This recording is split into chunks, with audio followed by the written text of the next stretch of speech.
Ծնողների մասին ուղղակի այսպես խոսքերը գտնել դժվար է, թե ինչ վիճակում է ընտանիքը։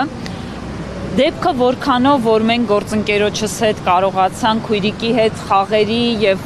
ուղղակի դեպքի վայրում ենք եղել, հա։ Երեխայի տանից դուրս եկանք, շատ երկար 2 ժամուկես խաղացել ենք, ինքը մեզ պտտել է ամբողջ մանրամասնությամբ երեխան նկարագրել է, ասեմ, որ 4 տարեկան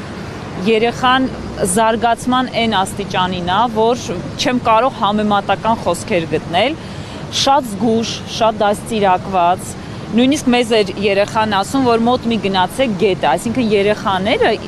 ապրելով անպաշտպան գետի ափին, իսկ անպաշտպան խոսքս ուղղում եմ, որ նման գետի ափին բնակության համար ուղղակի պետքա պարիսպ լինի, իսկ դա պետական հոգացության հարց է, քաղաքացին այդ հարցը չի կարող հոգալ, բայց ընտանիքի մասով կարող եմ ասել, որ 4 տարեկան երեխան գիտեր, որ պետք է այդտեղից հեռու լինի, մեզ անձամբ զգուշացնում էր, ինչ վերաբերում է ծնողների հետ ծանոթացանք մասնավորապես մայրիկի հետ, ամբողջ ընտանիքի հետ, այնտեղ էին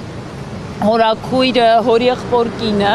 իրենց թույլտվությամբ տեսանյութեր նայեցինք փոքրիկի մասին, այսպես աչքերս փակում եմ, այդ երեխան է աչքիս առաջ գալիս, որովհետև երգող, հաղորդակցվող, չափազանց աշխուժ, վազվզող, բոլոր երբ որ քույրիկի հետ շրջում էինք, բոլոր հարևանները նկարագրում էին ինչքան աշխուժ ու խաղացող երեխա եղել ու շատ կապված իր ծնողների հետ։ Իրականում համացանցում են նկատեցի անտանելի ատելության խոսք ծնողների մասին ու իմ կոչն է եւ իմ աչքի տեսածն եմ կիսվում, որ դուք այս ընտանիքի մասին չեք կարող նման կարծիք ունենալ, որովհետև 4 տարեկանը ունի իր պաշտպանությունը եւ եղբոր հանդեպ պաշտպանություն